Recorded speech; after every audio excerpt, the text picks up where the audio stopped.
Good morning, everyone. My name is MightyStream. I'm going to do your November the 25th spiritual principle a day in a meditation. How are you? Hope you're doing well. Okay. Oh, wow. All right. The title of this meditation, Practicing Forgiveness, Foregoing Resentment. Forgiveness is an action and a decision. We need a lot of forgiveness, and we also get to provide it. This is going to be good. Living Clean, Chapter 7, Love. Working the 12 steps of NA teaches us to make decisions for ourselves and take deliberate actions in our lives. We no longer allow circumstances and our disease to dictate our every move. We choose to practice forgiveness and try not to worry too much about when and if our loved ones forgive us. We'd been pretty rotten at times, after all. We focus on matters that are in our control and do the work necessary to forgive ourselves and others. NA service provides plenty of opportunities to apply this spiritual principle. As we serve alongside fellow members, it's almost inevitable that we'll bump heads from time to time.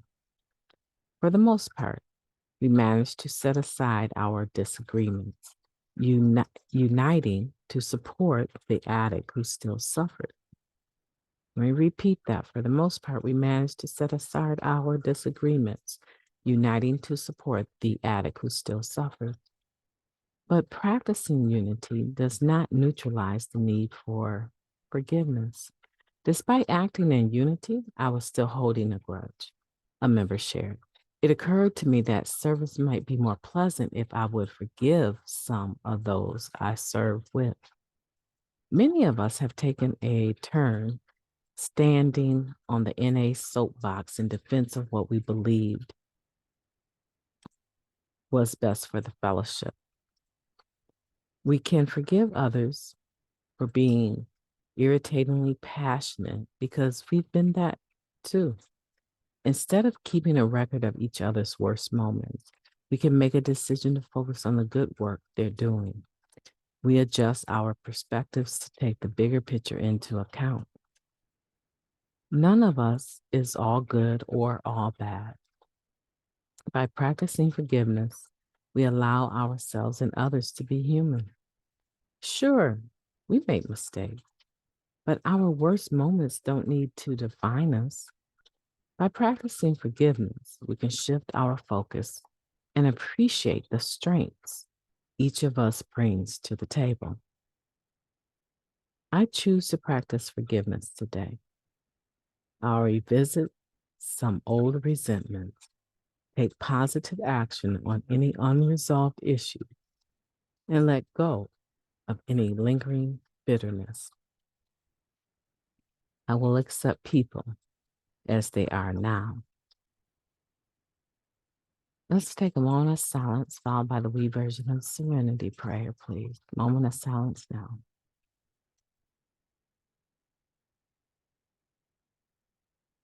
Thank you.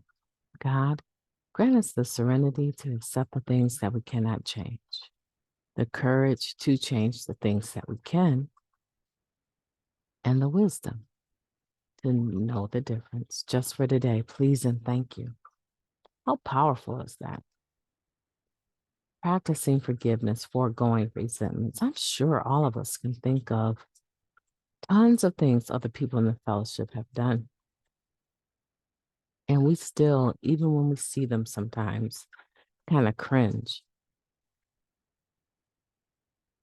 And if their name comes up, we're probably one of the first people to say, I remember when he did such and such.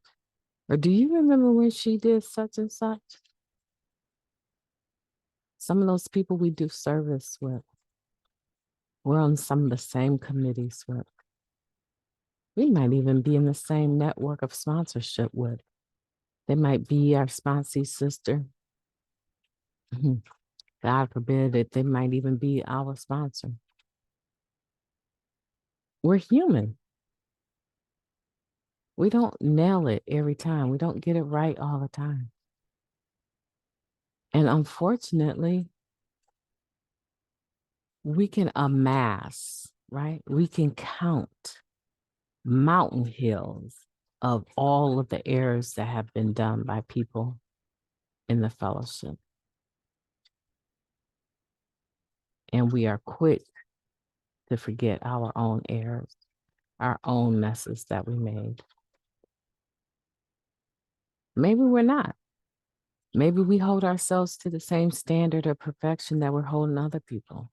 And not only are we angry with them, but we are also angry with ourselves or resentful towards ourselves.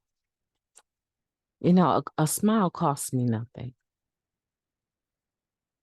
And I am a person that is very well known for smiling.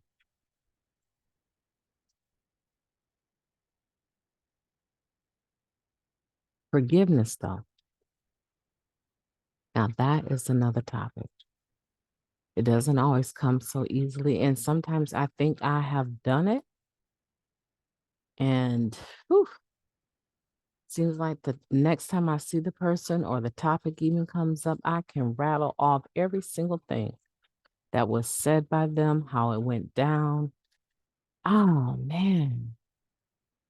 That reminds me of this time I was in a meeting celebrating clean time.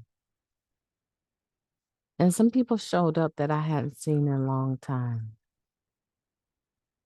But they really loved me. They really, really loved me. And they showed up for this clean time recognition evening at a meeting. And I really, I was excited about having my clean time, obviously. But I don't know how to put it. Just mentally, I was somewhere else, and I was really just thinking about my boys and my husband and getting back to them. I really wasn't interested in celebrating it on that level at a meeting, but I was there, and I think I dressed up, and some old timers came through. About 6 or 7 old timers came through, and each one of them during their share, they took time to reminisce about some time that I had been there for them. And it was touching, but I also felt like it had exposed me on a little level, right? Because there were other people that really were just getting to know me, and I was a little bit uncomfortable because my good deeds were being made known, right? But this one lady went to share, and I should have known, that she was about to dig up some stuff that I had done at a meeting. And I mean, she went through the whole scenario of what I did. And I was crushed. First of all, I do remember that she was high at a lot of meetings. So my mind said, how in the world would she even remember that? I thought she was so high. But the ruckus I had caused in that meeting was something to it. I still, after well over 2 decades, had not been able to live down. 2 whole decades later, clean, I had not been able to live that down. And maybe, I want to say maybe more, because this happened a few years ago. So I had at least 20 years, and it had taken place probably in my first 5 years. So 15 whole years later, and it was just as fresh to her as if it had been yesterday. And my self-centeredness was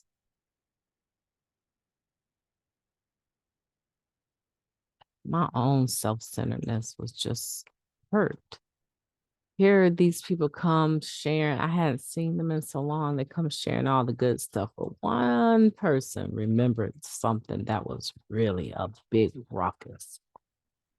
I'm sorry, but somebody has said something, and before I knew it, I had gone into a Chuck Norris kick, and I took this man's whole hat off of his head.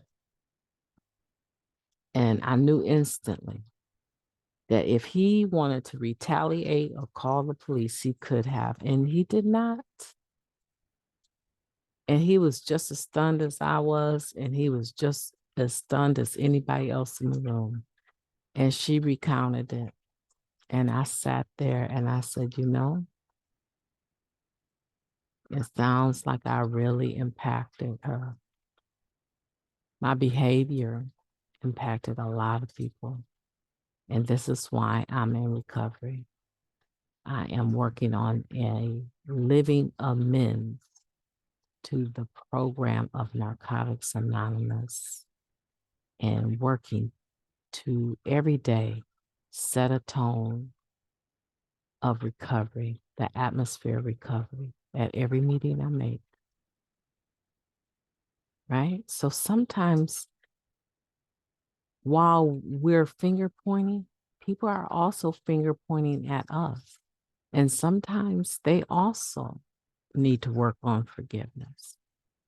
And we want that forgiveness. But the question is today, am I practicing forgiveness? Am I extending forgiveness and foregoing resentment? That's a deep question because I did not realize that she even remembered.